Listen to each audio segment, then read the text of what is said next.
will inherit the future. Young people will inherit the future, and so they must be involved in shaping how science should be used to affect it. So the vision of this youth anticipation initiative through these talks that we will have online is to ensure that we create leaders who tackle social injustices by training, by upskilling future leaders, and that's you. We train them to be bilingual in both science and diplomacy. So oftentimes you are told only to get into science, and we are saying it's important to be in science, but it's also important to get into diplomacy, so that you are able to address these global challenges. So we'll have 2 sessions this year. Today is our first session, and today we are talking about the future of artificial intelligence for Africa. And I know that today I was talking to a young person and I said, you must listen in. And he said, what is it about? And I said, artificial intelligence. And he said, oh, what's that about? What is that? And so we spent time talking about this. So I'm going to ask, when we get to Professor Marivate, he will start by telling us what is artificial intelligence for those people who don't know. And in 2 weeks, we will focus on advances in neurosciences and neurotechnologies and their implications for Africa. So pay very close attention, because during the sessions, we will announce a challenge to submit ideas about how you can use the future to shape our presence. And based on any topic of the or any topic that we will cover into the in the 2 sessions, you will write to us on how you can use the future to shape the presence, drawing on the knowledge that we shared with you in these 2 sessions. The prize for the people who are selected on the basis of their submissions will be an all expenses paid trip to attend the GESDA Summit 2023 in Geneva in October. It is a global summit. It includes thought leaders on these topics that we are talking about in these sessions and more. It will take place in Geneva, in Switzerland, and it will be from the 11th to the 13th of October. And the summit will bring together academics, scientists, politicians, diplomats, business executives, corporate executives, and investors from around the world. So it will be a huge opportunity for anyone who gets this opportunity. So please stay online and continue to engage and listen, ask questions, and either on Instagram or on Zoom if you can, and then we'll take them. But I want us to begin with an introduction to GESDA, so that you get a sense of what is this GESDA Science Breakthrough Radar. And the introduction will be done by Executive Director of GESDA, and he focuses on science anticipation, Dr. Martin Muller. Martin, thank you so much for joining us and for taking up this session to explain to our young people about GESDA and their breakthrough radar. Over to you, Martin. Thank you, Getty, and welcome all to this conversation. I think, as you said, this is a very important conversation for us, and it's essential that you can bring your voices into the discussion that you're having in Geneva. If I'm allowed to share my screen, this would be great, so that I can just show a couple of visuals that I've put together to explain a bit better what we are trying to do at GESDA with the Science Breakthrough Radar. The main focus for us here is really to see how we can anticipate where science and technology is going at 5, 10, and 25 years.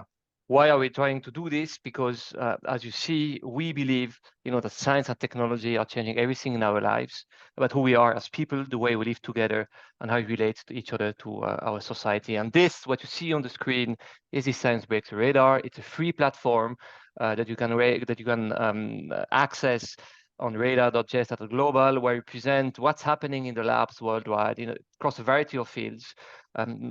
What do people speak about on social media and other networks, and what you can do together to make sure that those advances benefit society as a whole.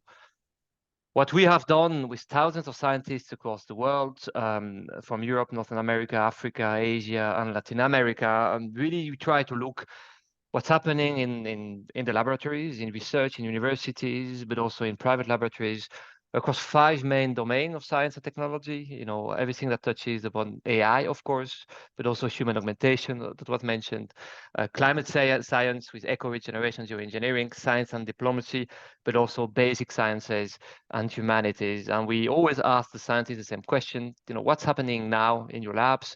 What will come out from your labs at 5 to 25 years? And why should we care as a global community? And you can access this online and navigate through the different tools and content that we have there.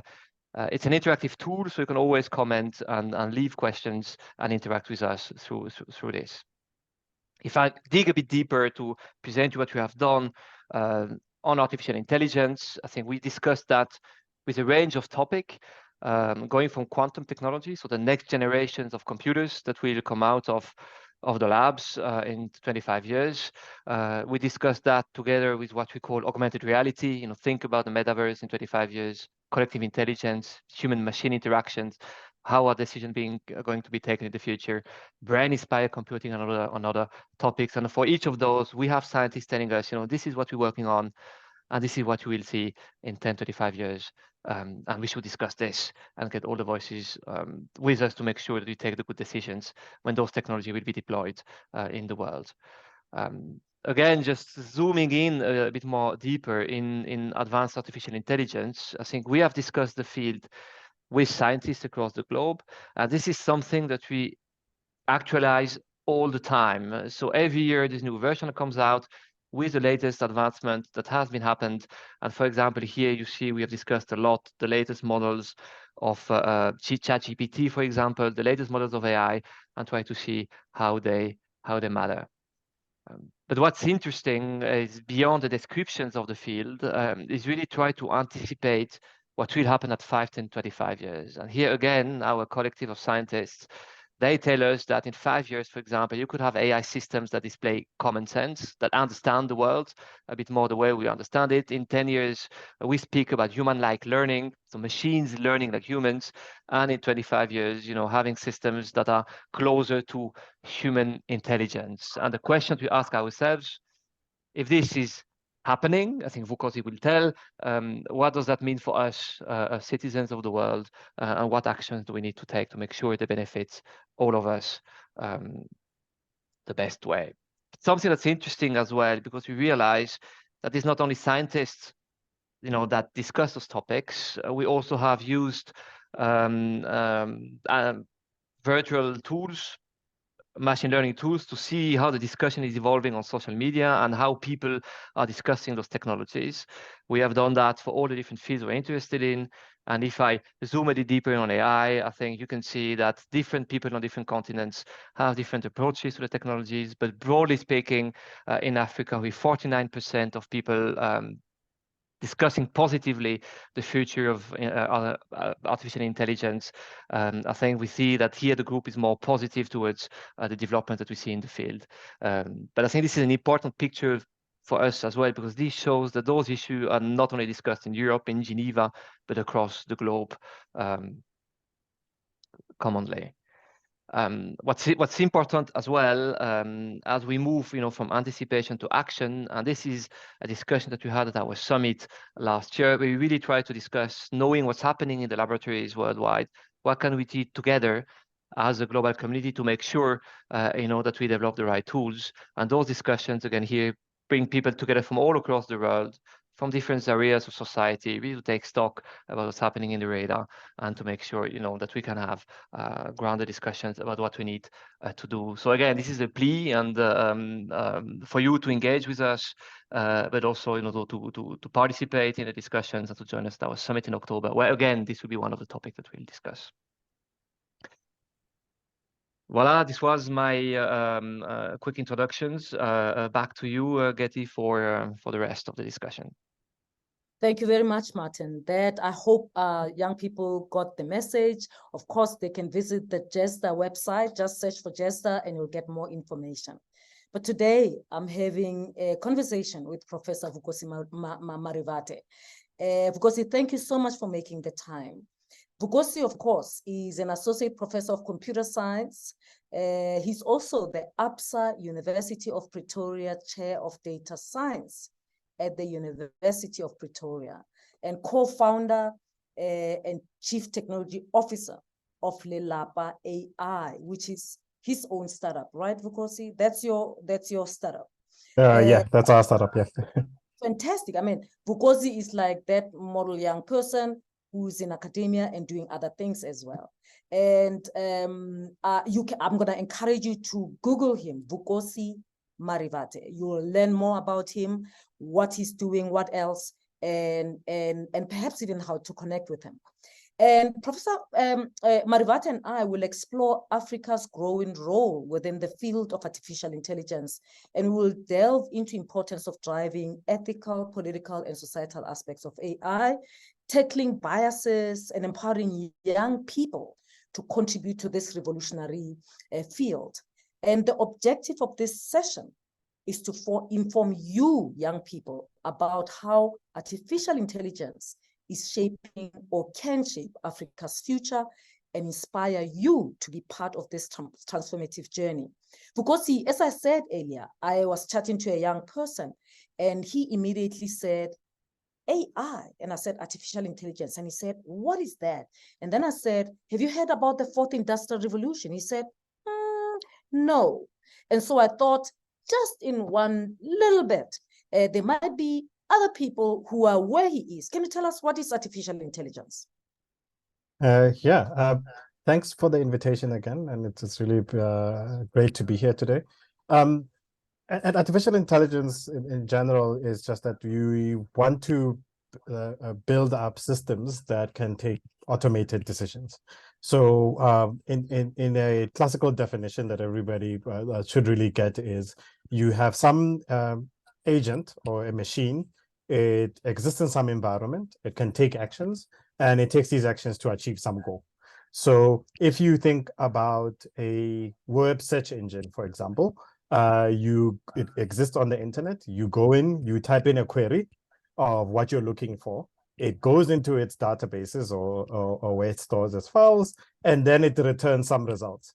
The goal of returning those results is that they must be related to what the query that you put in before. So that's an artificial intelligence. In the past, 5 years ago, this was hard to say, but now it's much easier. You have a robot vacuum cleaner. It lives in a house. That's the environment. It can move around and vacuum. Those are the actions that it can take. And the goal is to keep the house clean, right? So that's another type of an artificial kind of intelligence. The other thing typically that is connected to this is then you have these machines having to learn patterns from data. So that's typically what we call machine learning, but we end up using these interchangeably. So here what you have is that you feed data into the machine, and then it tries to extract some pattern that it can then use very well. So for some of you, if you're using social media, is that the longer you spend on social media, you start seeing that those websites start recommending things to you that they think you will like. Why?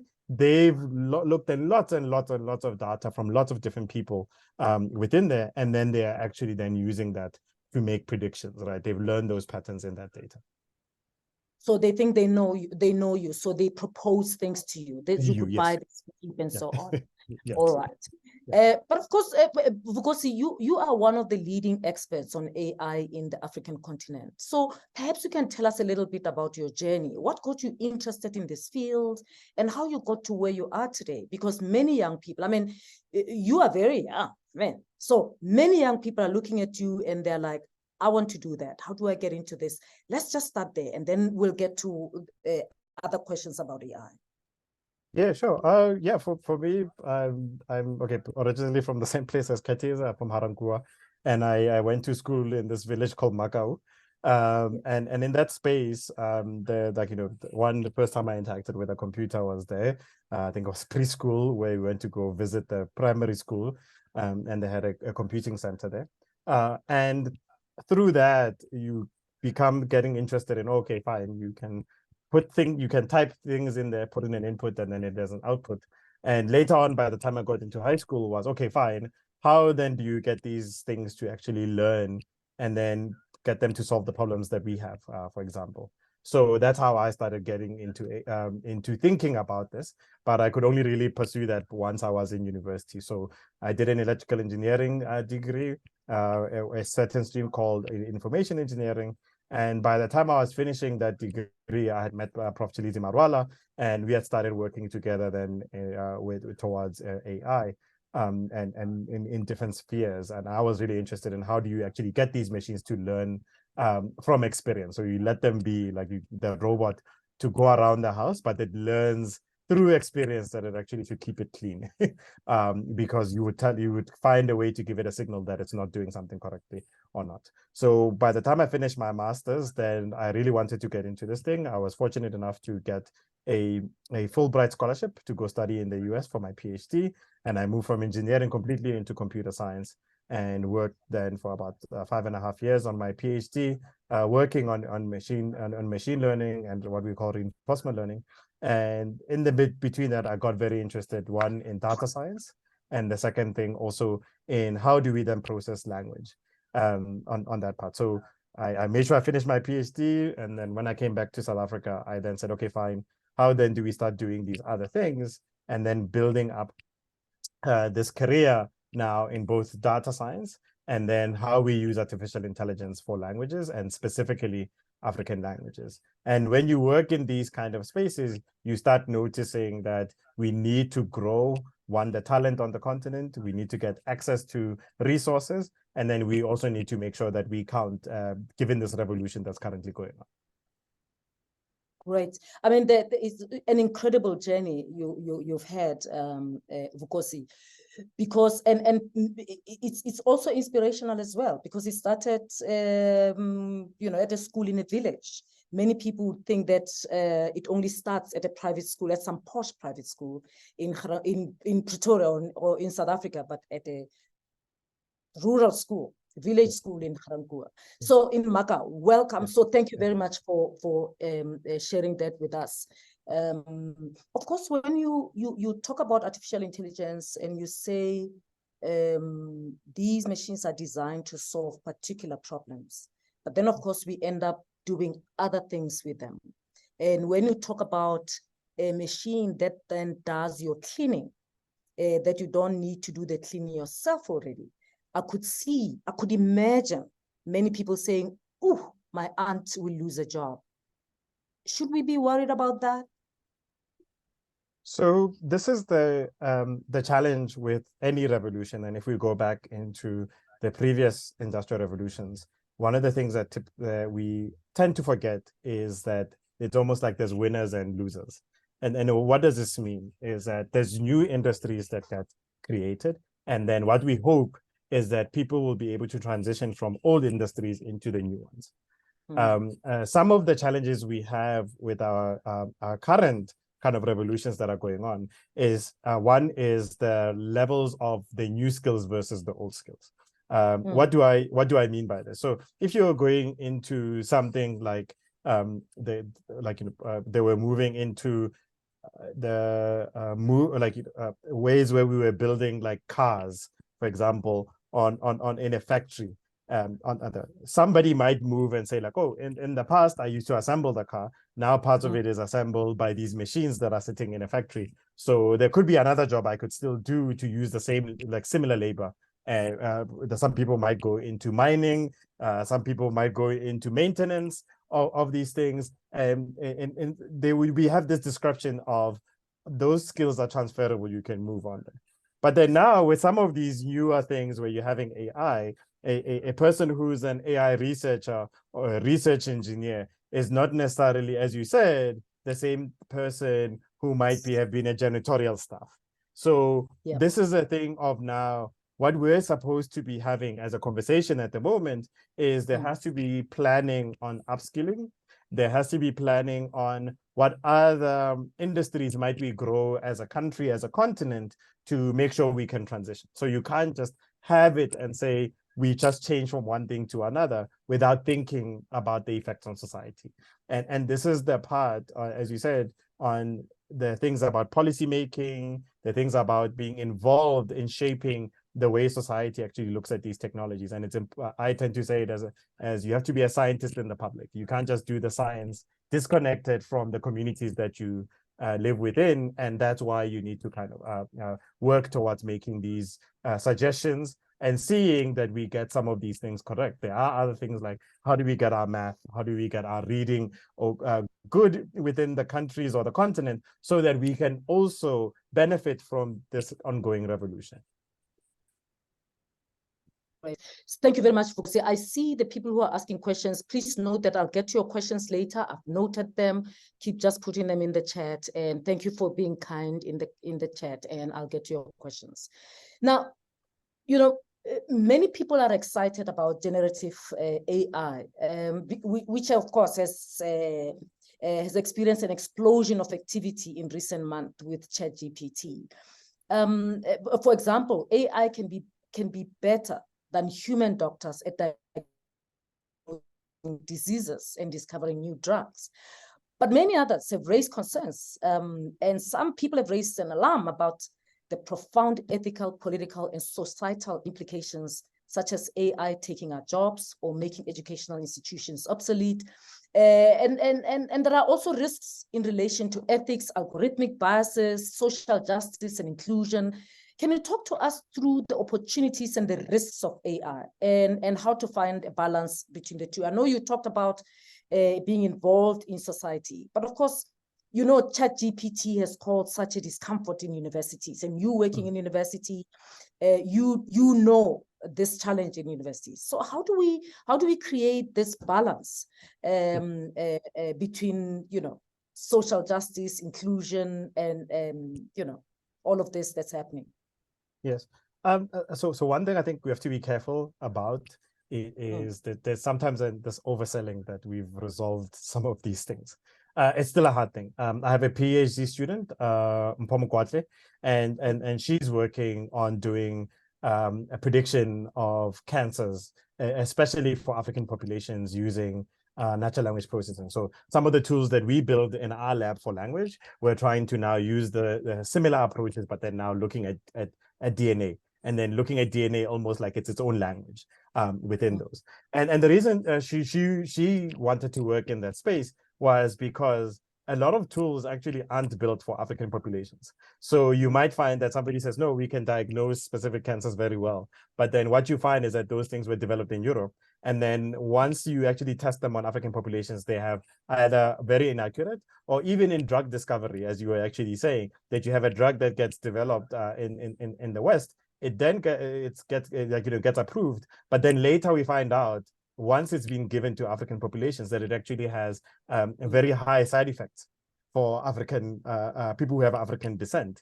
And the reason is because you weren't testing it, you weren't developing it with that population in mind.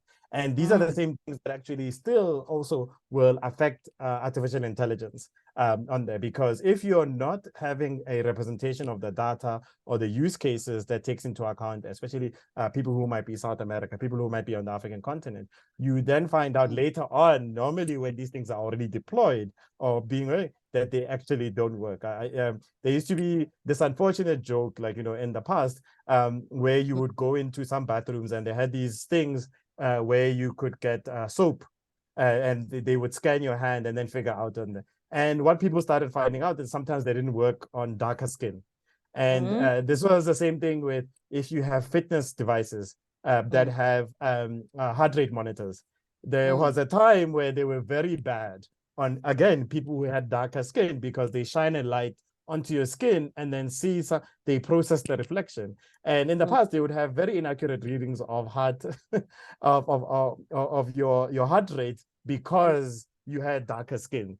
And I'm using these might seem like dumb examples, but they are the same principles that then would apply to the AI, right? Of saying, if you're not testing and you're not developing these things with those people in mind, then you miss it. So when it comes to things like generative AI, for example, now if I think about your ChatGPT or what we call these large language models, a lot of them do not deal with our languages. At Lelapa, which is the startup, our private research lab that's based here in South Africa, in Johannesburg, one of the things that the team did was try to then test ChatGPT in its early days, especially on how it could handle other languages outside English. So one of the languages we tested, it was tested by the team, was on isiZulu. So one of the queries that was put in was, can you count from 1 to 10 in isiZulu? And the response it had was Q1, Q2, Q3, Q4, Q5 on there.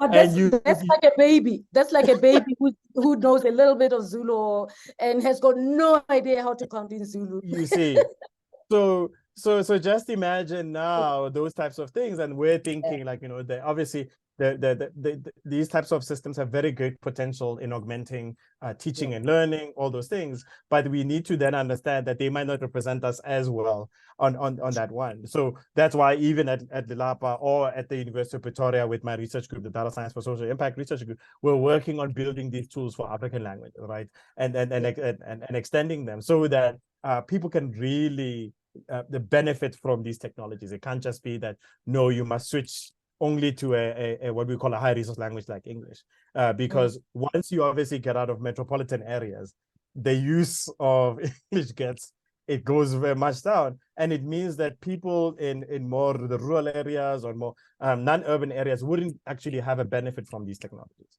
I mean, that's interesting, and of course, the young person that I was talking with this morning said to me, "Well, I don't want this. We shouldn't even take this. We should just reject it." And I said, "What do you mean we? It's here. It's here. We can avoid it, right? It's here. So we have to find ways of catching on, critiquing what's not working for us, and finding ways of us getting involved." Would you agree with me in that regard? Because I don't think Africa can just close out AI and say, we don't want it because it's discriminatory. Oh, you muted, Vukosi. Yeah, I think that's a great point. Why I'm saying that is that we have to be involved. Like, you know, I thank you at the beginning for asking. I say, like, what's the definition of AI? The reason I'm always ready to give that definition is because I believe once people understand the concept, they can then engage with having a proper discussion. So I don't believe in people saying, no, it's too complicated for people to understand and such. I will stay as the expert, and I will tell people. You have to have people involved in understanding, okay, as we said, for these AIs to work, data has to be used. Then it means you must understand when you sign up for a system and you accept the terms and conditions. Oh, what is happening is that I'm now saying that this service can harvest my data. When they then ask, which type of data do you want harvested? You now will know and say, no, I don't want you to know about this. Like, you know, I don't want you to know where I am. You can know what I like, but I don't want you to know location-wise, physically, where like, you know, where I am. And it gives people that autonomy, that like, you know, and that agency to make those choices and say, well, if we say, no, we don't want to get involved, what it becomes is that then the continent just becomes a place of a source of data. We are not the ones developing these systems, right? It's almost like there's this saying that sometimes you hear, and there's people who say, data is the new oil. And I say, well, for many populations, when resources were found, these natural resources were found in their countries, it wasn't a good thing in the long term, right? Especially in developing countries. So when you use that metaphor that data is the new oil, it means you then have to think that we might not look at it as being a positive thing. If people are just saying, no, we're just going to come, here's the AI. No, you can't design it. You should just use it as it is. It means that people are just taking from you and you're not shaping it for your own benefit. Yeah. And part of the reasons why we're having these conversations is to get the young people of our continent shaping what AI does for us. And one of your goals as a professor at the University of Pretoria is to attract top talent to Africa. And that's precisely the GESDA Youth and Anticipation Initiative aims. Our goal is also to do that. We want to engage and empower young minds to contribute to this revolutionary field. How can the young people in our audience today, I mean, we've got more than 150 young people in our audience today. How can they get involved in AI? And how are you working to train the next generation of innovators in Africa in this field? Sure. So we have a number of initiatives. So there's typically a pipeline here where you have to think about different things. So one, yes, if you're in high school or in basic education or the things like that, please get them, do the math, do maths, read, be able to, like, we want those basic skills. Once you go into university, there are lots of opportunities in computational and mathematical degrees. So I'm not a person who just say, no, it's computer science only. It might be statistics, it might be maths, it might be applied maths, even things like in economics that is mathematically driven, and all those types of areas. What you find is that now when you get a little more senior within those spaces, now come these opportunities. Do you want to now do an honors that is connected to data science, or it's connected to AI? And you find now a lot of the universities in the country or on the continent, African continent, are starting to now have these programs that are in there. And we target those, right? As you said, as a researcher and a professor, what I want is now these honor students, master students, PhD students, postdocs, to then start coming to work with us in our lab on lots of different interesting spaces, for example, within those areas. So with that, then we created, we co-founded the Deep Learning Indaba, which is a grassroots AI organization here on the continent that aims to strengthen African AI, like, in all of its kind of different forms in there. And that's a space where you can apply. We have an annual meeting. You can come over, and we accept everybody, from a beginner who just says, I'm interested and I'm like trying to get into these things, all the way to experts and who are trying to make sure that they network and they keep on building within these spaces. This year's meeting, for example, is happening a month from now. It's already closed. We had almost 3,000 applications for 600 places, and we're going to be in Accra, Ghana in the first week of September. And that's grown. In the first year we had this, we were in Joburg at Vets, and there was 300 people with 600 applications in 2017 on that part. Now it's if you're interested in AI and language, we have Masakani. I'll put the links in after I finish speaking, which is almost 2,000 researchers across the continent and the world who work on AI and African languages. And again, from beginners all the way to very experts. So when people come in, they can say, no, I'm interested and I'm trying to learn. And people will give options and say, here's some resources for you to start. And then you start interacting and you learn through those interactions. The biggest thing I'll always say with these things is start. And then from the starting, find people. There are people locally. We host the Indaba X. We have another system that's called Indaba X's. They are smaller within countries. South Africa had its own one a month ago in July, called Indaba X South Africa. And people meet in their different countries on the continent as well before the main meeting that happens once a year on that one. And it's a very exciting time. And there's many different opportunities. The thing is, we find that there's a lot of scholarships from lots of different spaces. You can come into the African Institute of Mathematical Sciences system, where they have a whole network across the continent. It doesn't need to just be thinking about South Africa or just Kenya or Nigeria. You could be in Ghana. You could be going to Rwanda. All these are systems that have been there and are also trying to build up. And there's also many other grassroots AI organizations across the continent, like Data Science Africa, Data Science Network, or Data Science Nigeria, just to name a few. Yeah, because you keep saying all levels. You can be a beginner, whatever level. Can I come in if I have a degree majoring in psychology and sociology? Or will you kick me out and say you don't know enough? No, you can. Very interesting enough. And another PhD student of mine, he's looking, for example, on looking at emotional reactions on social media, right? And then through this, we have to collaborate with people in the psychology, in psychology. And then those are also trying to learn how do you use AI within the practice within those spaces. What we see is the data sciences and the AI are going to be kind of part of what do we say? Like if we think about math, basic. Tifo's muted. Okay, go ahead. Yeah, there will be.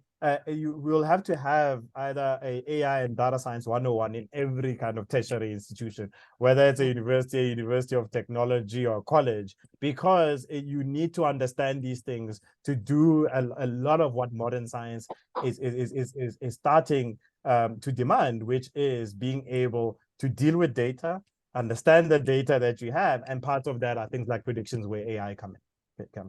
Does knowing how to code give me an advantage? Knowing coding? Sure, it can be an advantage, but it's not necessary for everything. If we think about a very transdisciplinary research, there are some people who are working on qualitative analysis, even of our systems in AI, and we need those skills on there. I tend to think of that a general thing, and then maybe not necessarily. If somebody wants to go into AI, yes, build up your things in coding and all that, because they'll help you out. But then in terms of now thinking about the general public, what we call computational thinking, I think is going to be a very big future skill, where understanding how a computer, how computing works, and how you can then transform your ideas in your mind into something that somebody else could put and write the code for in a computer will become very big. Fantastic. And of course, people will ask, how do you get computational thinking skills? Does coding give you that? Do you get it from mathematics? Can you get it from psychology? Yeah, yes, the computational thinking is something that I hope for me will get into something where it becomes like inside basic education in the high school. You don't need coding, right? You don't need coding. Yeah, for me, I'm not I think necessarily I'll say like, no, computational thinking is teaching people about computing in a way that they can understand. Of saying it's the same thing as the reason I use the metaphor of social media is that I know that people understand, a lot of people on this call or on this thing will understand what social media is like. And then I say, okay, now let's think about what happens when you post a picture. What happens when you see your timeline change? There's computing that is happening in the background. Now, computational thinking will be giving you a glimpse and an intuition of what those steps are that need to happen without necessarily knowing how to code. Fantastic. I'm going to go to the questions, and I see Prince Shavo. I saw you were the first one to post a question there. I don't know if you are in the room. Prince, are you in the room? Do you want to ask your question, or do you want me to read it? Prince, if you're not saying... Yes, I am in the room. Yeah, if you want to switch on the camera and say your question to Professor Marivate, you can do that. Okay. Prince is not talking to us. Prince said, is there a line between AI and fourth industrial revolution? Yeah, so the concept of fourth industrial revolution is more a concept looking at the emerging technologies. So there were multiple of them. So things like blockchain technologies, nanotechnology, AI is just one of the pillars that are inside there. So that's the connection. Yeah. Okay, thank you. And there's Wesley Amukelani, sounds like a Limpopo surname. Wesley, are you in the room? Yes, I'm in the room. Do you want to switch on the camera and ask your question? Yes, it's already switched on. Okay, talk to us, Wesley. Ask your question, Professor Marivate. I wanted to ask, what are the main applications of AI? Yeah, there's many different things. Again, I'll use a thing like we do a lot of, there's a lot of work in, as I said, in processing language, because we need to understand things that you might be saying. So one might be, if you think about transcription service, you speak and then the computer writes the thing. So that's what we call automated speech recognition. You see this on your video services like YouTube, where they start writing captions automatically from there. Computer vision as well. In computer vision, right now, you can take a picture on your phone, you go back to your gallery and you say, I want all the pictures that have trees. What happened there? What happened is that some AI system looked at the image, identified the objects in the image, and then added metadata to it to say there's trees in this image, there's like, there's water, there's grass, all those types of things. And that's why you can then search using words later on within there. So a lot of these systems, when you talk about AI, they've actually become part of the background. You don't even notice them. You've just become used to that they are available and you're using them every day. If they were to switch off, you would literally have your brain, you would have a very big headache because you've gotten used to just having all of these services at your fingertips. Fantastic. Siatemba, I see your question. Professor Marivate already answered that about the jobs that AI might bring to humans. And of course, I'm just going to throw this in to say, in fact, AI might redefine who owns labor. Who owns labor? It might just redefine that, but we can talk about that another day. I see Wesley Amukelani has asked his question. I'm going to go to Khomotso Mpela. Khomotso, are you on the line? Can you switch on and talk to us, or do you want me to ask your question? Khomotso Mpela. Khomotso is quiet, but Khomotso is saying very exciting, simplifying things. Thanks, Professor Marivate. How can we as students in the field of government studies play our part? Is it relevant to our field of study? Oh, very much. Because over to you. Yes, I've had to spend the last year working with the African Union's APET. It's a panel on emerging technologies, on writing the white paper and the AI strategy for the African Union. In that case, now I'm working with policymakers. I'm working with people in government. You're literally sitting with people who are representing ministries from across the continent. And there's a huge need for having very knowledgeable people within those seats, meaning that, yes, you might be doing government studies, but then as time goes on, obviously you will start specializing in specific types of areas. So if you're in the science area, you then have to be interacting with people like myself and Prof. Phakeng to also gain that knowledge of being able to interact with scientists, so that by the time then you're asked to say, okay, we're writing a policy for the continent, or we're writing a policy for South Africa, or you're writing a policy for a province, it is not something that you don't know how to engage with, right? So that's why it's important, even for people within governments. I literally am speaking to people within the public service every week in different spheres, given the work that I do. Yeah, and I think it's even hugely important, more important for people in government, because they design policy, but also some of them are advisors to ministers, to the president. If they don't know the developments that are coming through, if they don't know the potential of what they can do to help us, whether we can use them to reduce inequality or poverty or whatever, then they don't know how to advise the ministers. But also, you need people who understand this, I think, Vukosi, who perhaps should be talking to you often. Just imagine if I'm advisor to the Minister of Science and Technology and Innovation, you know, and I get reports and I don't understand what's going on. What am I saying to the minister? Either I should keep in contact with you or attend your conferences, or be able to explain to the minister. Otherwise, and when you mislead the minister, you mislead the nation, you know. So I think, just to emphasize your point, and I'm glad that you're speaking to government officials often. Let me go to Prince. Prince asked this question. I want new people with new questions. Oria Kotelo. Oria, are you on the line? Are you able to ask your question, or do you want me to read it for you? You can. Hello. Hello, Orlia. Where are you calling from? Where are you based? Limpopo. Limpopo. Fantastic. Ask your question, Orlia. No, it was more of like, I've used ChatGPT before. Oh yeah. When I'm coding my websites, and yes. I think, unlike on Stack Overflow, it's a platform where you can ask other people for help in coding, where humans can be like judgmental, you know. Yeah. AI, you just get straight to not. Yes.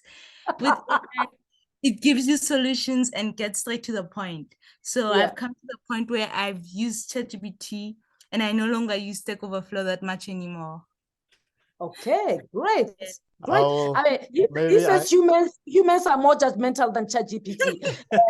Because yeah, so for context for everybody, Stack Overflow is a platform where you go ask questions, especially lots of technical questions, lots of different fields. Could be statistics for her. I think it's probably computer programming on there, and then people come and answer.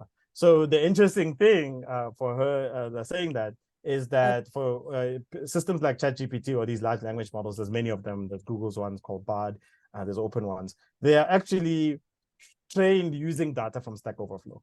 So it's not that she's not using Stack Overflow, it's just that somebody has processed on there. Actually, very recently, there's been some analysis on the statistics of people visiting the Stack Overflow website, that it's been going down. And this correlates with the introduction of these models that are, these generative AI models over the last 18 months or so. And it's becoming a very interesting question, because sometimes there actually might be wrong answers inside there that end up being generated by the language model that you could have been fixed if you had the human feedback on Stack Overflow. Yeah, but those are, again, things that have to still be resolved. We're all going through this at the same time, and these things are changing very quickly. Fantastic. Tsepang Koboko, I know Tsepang, you've got a question. Are you in the room? Yes, I'm in the room. Good, Tsepi, go ahead. Hi everyone. I just wanted to ask, since you mentioned that because this is a revolution and there will obviously be inequalities that are in the space, given for example, a cleaner that might be left behind or outside of what AI is doing, and the fact that the scientists, they need to be responsible in implementing what they need to. What I wanted to ask is that, are there any official bodies that exist that are looking into ensuring that this revolution actually takes place? Oh, you disappeared, Tsepang. In a strategic way that is ability of every scientist. You disappeared. Can you hear when me? Are there any bodies that are engaging on how to make sure that you disappeared, Tsepang? Can you say just the last your question? Okay. Just when yes. Are there any official bodies that are looking yeah. at ensuring that the inequalities are closed during this revolution, or is it the responsibility of each scientist or innovator to ensure that their own innovation? Good question, because yeah, it's a hard thing. I think it has to be a thing that is considered by as many people as possible. Unfortunately, it's sometimes technologies move faster than responses that come from either the public sector in terms of trying to, right, the reason that the public sector exists is to be a public good. We sit and then we discuss how do we improve our communities together. And this is a challenge in very, very major ways. And sometimes people, as I said, like you just say, it's generative AI. It's great. We look at the great part and say we can use it and all those things, but we don't think about the knock-on effects. And by the time those things come along, so just for example, for generative AI to work, even the text ones, it means that people have to look at some of the most horrific things on the internet, text that gets put inside, so that they can teach the machines not to reply with bad things when you use ChatGPT or other language models. And this was the case of typically some of these companies were hiring people in Nairobi in Kenya to look at this content, some of it really horrible. And this had psychological effects on these workers. And now it's only now they're starting to be court cases or lawsuits against some of these companies to say you did not provide adequate healthcare and protections to some of these workers who are working to train these systems, right? You're seeing, and I'm saying, like, on the other side, we don't think, where does the data come from, right? Why does the system, if I ask it, how do I do this thing that could be negative towards my life? It responds and says, no, I cannot answer that question. Yes. We don't think, what happened? It means that somebody else had to look at all of those types of questions and then find ways to, give the machine signals that it shouldn't answer within those spaces. And these are the things we have to then go through. So when we're thinking about, there's a lot of these new, like, fairness policies about artificial intelligence that are coming along and all those things. The reason that they're there is that at the end of the day, there has to be benefit, but there mustn't be that it's at the cost of other people that that is not necessary, right? We have to make sure that those risks are less than those benefits. Yeah. Fantastic. That's very interesting. I see we're running out of time, but there's Siatemba, Siatemba, are you in the room? There's a question from you. Very interesting question, Siatemba. Do you want to ask it? September going once, going twice, going three times. I'll read it for you. September says, can AI such as a chip be used to improve human life expectancy? Can we use AI to improve? Yeah. Yes. So there will be spaces where, if we think about education, I'm going to talk, sorry, I am a professor, so I like talking about my students. I have another PhD student. That's your capital. Your students are your capital. Yes. So, we like saying that's how you do your math. Your students do their math, and then your math becomes much better. So she's working on the intersection of AI and education, and specifically assessment. So building on the comment about Stack Overflow. So just imagine now that we can find ways to use some of these language models to now do assessment, especially in not places where it's wrong, I mean, right or wrong answers, but how you think about a specific problem. And then now these systems look at your response and then actually make suggestions to you. So we're trying to identify that how do you best actually come up with the prompts, the things that you put in, the queries that you put into these systems, so that they actually assess an assessment and give feedback that is constructive towards the student. So just imagine that if we can get that right for some of the areas that really can benefit from these spaces, then we improve, obviously, education delivery. Right. And this becomes, it's not something where it's necessarily replacing a teacher, but then becomes something where a teacher can work with the students and then say, also, we have the system that allows you to give you bespoke adjustments to the way that you're thinking. Right. It's not simply like, as you said, universities are very concerned, or people just using them to do their own homework. But we said, actually, there's an opportunity to learn even better than what you were before, because if you're thinking about a class that has 500 students, giving individualized feedback becomes much harder. But then with these, you are able to do such things. There's even other students, I'm collaborating with other PhD students in things like African languages, who are thinking of now improving language tools, especially for early childhood development for our languages.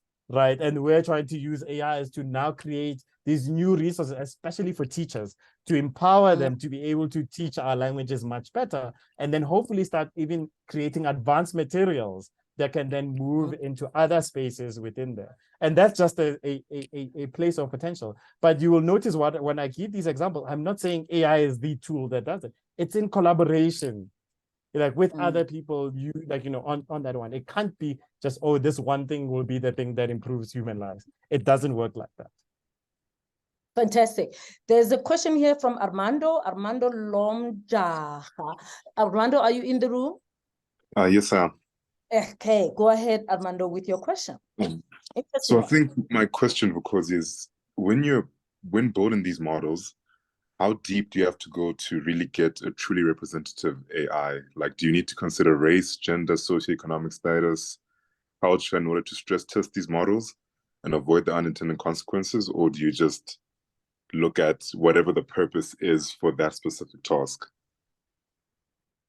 Yeah, so you'll find there's a whole field, and maybe there's another one reason we're having this. There's a whole field that is looking at fairness in AI. So those people are social scientists. They are like transdisciplinary scientists that are looking of how do you come up with these measures or processes to actually check for bias, check that things are fair, and all those parts. And it's a whole research field. I'm saying you can literally study, and that becomes your career, working within those areas. For us, it's exciting. They've got their own conferences that we interact with. There's things like also computer-human interaction, where you study how computers and machines actually interact, and then try to improve services for people within those spaces. So it's more than just one kind of thing that you measure, but you look at many different ways you can improve kind of the lives of people. All right. Lebogang, interesting question you have. Lebogang M. Are you in the room, Lebogang M? Hi, Prof. Yes, I'm in the room. Okay. Hi. Hi. Go ahead. Yeah, so my question was with regards to what he mentioned when he was talking about some AI not working for us. They were designed for the Western problems. So I wanted to know if we have any key problems that we have solved that are like African specific examples that you can give us. And also I know that you've already mentioned in terms of like building using African languages, but what are we doing to prepare ourselves to kind of like just take it and own it and give it our own flavor and own it pretty much? Yeah, sure. I did put some links on the Deep Learning in Dawa and Masakani. You can go learn about those communities, thousands of people who are working within those spaces. But a quick one just within the space. I remember back probably 2016, 2017, about this thing of how do you get AI to work on low power and internetless kind of environments where you don't have the internet in the background. And now, over the last year or two, you've seen like more the Western researchers, lots of people coming into this area. But I'd seen it then in lots of different African countries where researchers were saying, I need to make sure that this works on the cheapest Android phone that has the least amount of power for, let's say, a farmer who requires things like prediction of a small amount, like short days of weather, where they might only connect to the internet once a week. And then from there, you need to then use some of the sensors that come from the phone to then start predicting what kind of weather events might be coming over the next few days on there, right? The phone has lots of different sensors, actually, barometric sensors, temperature, height, all those things are being, and then you're using AI actually in between that. And that was fascinating. And that was being done on the African continent, maybe even way before other people were even thinking that that's an interesting problem, right? And this is the thing about science, that science is supposed to be something that's universal to all of us, wherever you are. And you use your local challenges as a springboard to actually make an impact internationally, right? Because you look at the problems that you see and you say, no, I'm going to study this and get, like, find a way I can either better understand it, try to solve it, or come up with alternative ways that goes on. So hopefully that example gives you like a view. And there's lots of work now in that types of area that's going on. Great. So because we are now, it's 6 o'clock, and I have to thank everyone who joined us and people stayed on. Vukosi, thank you so much for sharing with us your work. But there are a few people, maybe a few, maybe a lot, who are saying, how can we collaborate with you if we want to? Where can we get information? Is there an email that we can send? Can we get a flyer that we can share with our high school kids? Where, so there's several questions. Since my network is... Oh, your network is weak, so you missed all of that. So there are a few people who are asking questions about how can they collaborate with you on startups on African languages. They're working on that.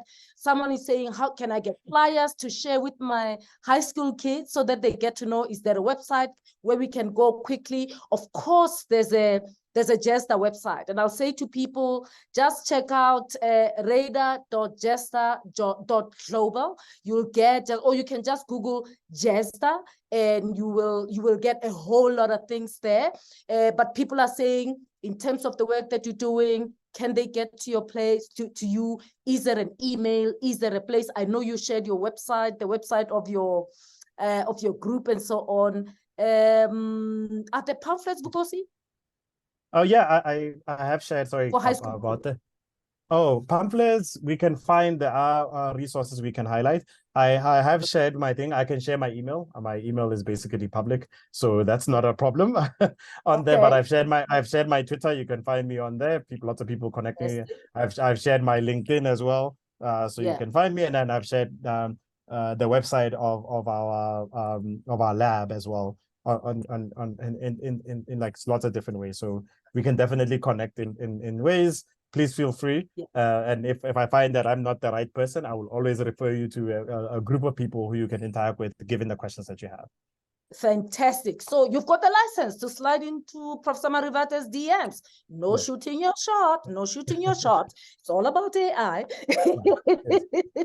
So he's shared all his details online. So feel free to connect, and remember to join us week after next. I think check out my social media pages. We will be talking about human augmentation or neuroscience or whatever, but it will be again in the work that's done by GESDA. And of course, we'll continue to share with you the challenge. We'll give you the due dates that you can submit. Remember, there's a prize to be won. We can go together to the GESDA Summit in Geneva in October 11 to 13. So there you are. It's a Tuesday evening. Have a good evening, and goodbye to all of you.